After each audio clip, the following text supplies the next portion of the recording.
Hello and welcome to the ScifiCollective podcast. It's just about midnight, and I just got out of seeing the new Ghostbusters film. Now, this film, going into it, I had pretty much no expectations for it.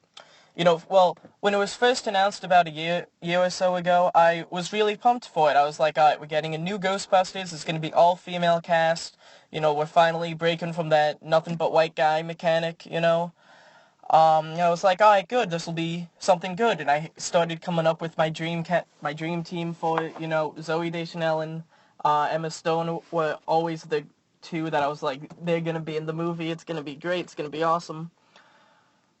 Then I heard the casting for it, and I was like, oh, okay. Leslie Jones and Kate McKinnon, they're like SNL people, so I'm not really familiar with them. I was like, alright, whatever, SNL, they have to be good by definition, right? And Kristen Wiig, it's whatever. I don't think I've really ever seen much stuff with her at all, but you hear good things.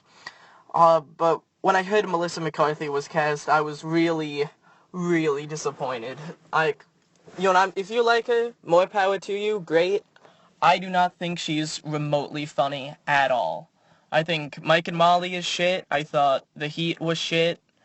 I don't know, there were a couple other things with her that just looked awful that I didn't even bother wasting time with.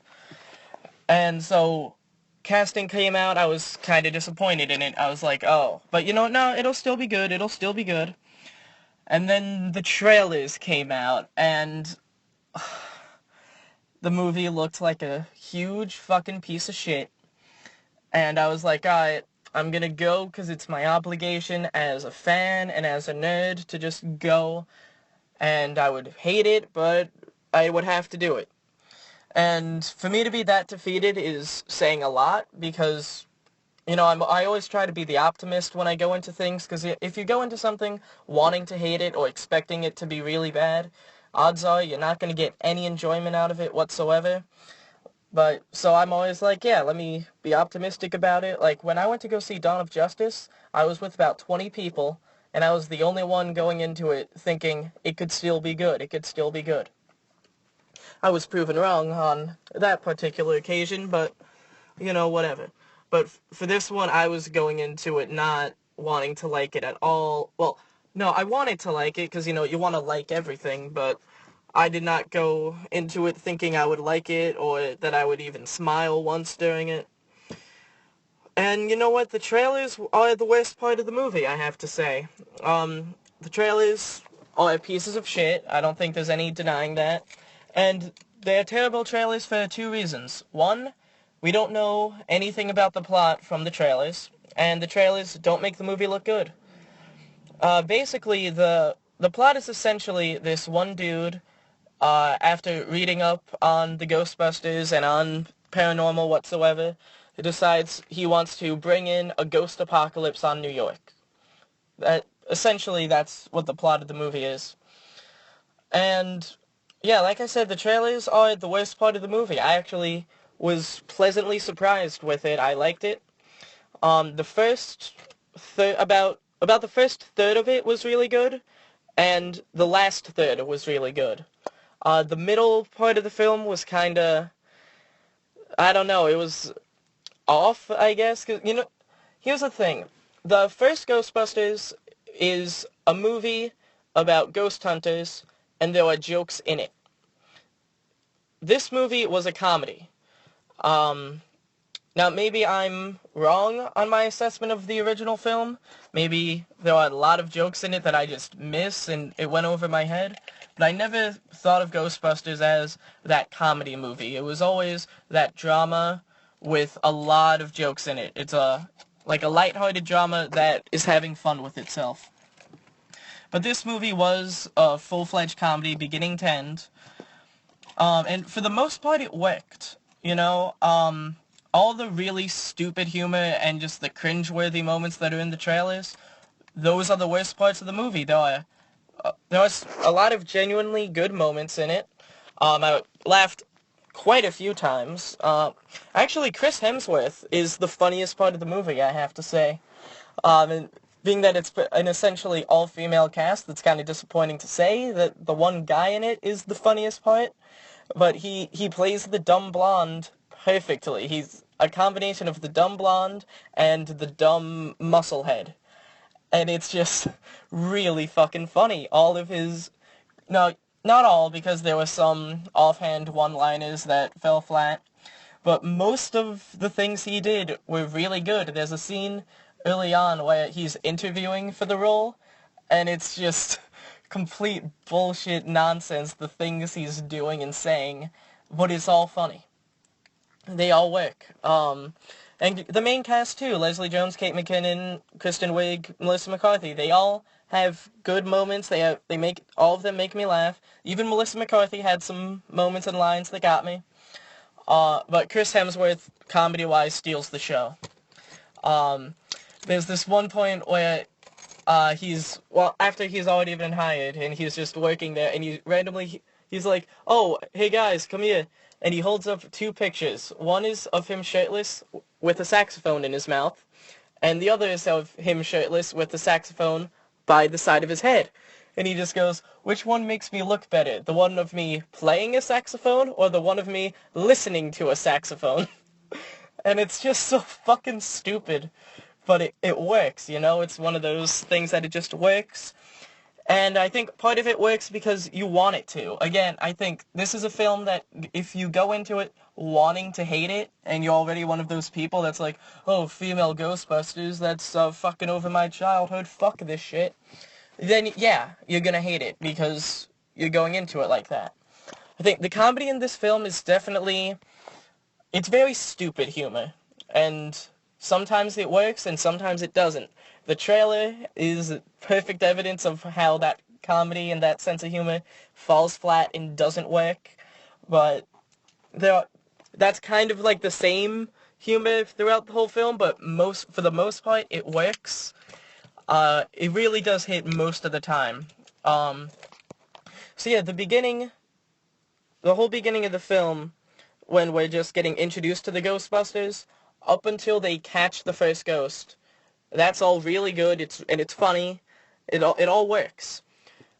And then there's a kind of a point between that and when we get to the climax, last 20-30 minutes or so, that for me there was just off, I guess I'll just say, for lack of a better phrase. It's like that stupid humor that's falling flat, and it just wasn't really working. But then the last 20 minutes of the movie, that really picks up and it's really cool.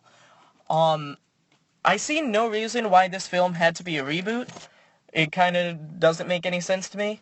You could have just called it Ghostbusters 3 and have them be like the successors to the Ghostbusters, or do whatever. Like, basically, the dynamic, what's nice is that you learn the dynamic of the characters instantly as soon as they're introduced. You have Kristen Wiig and Melissa McCarthy, who, when they were younger, they did like all this research into paranormal activity and they wrote a book about it.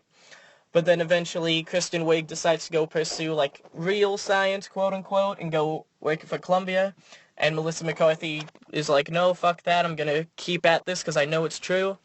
And then she ends up joining with Kate McKinnon. And as you learn from the trailer, Leslie Jones is just like, yo, I know New York, I'ma work with you guys.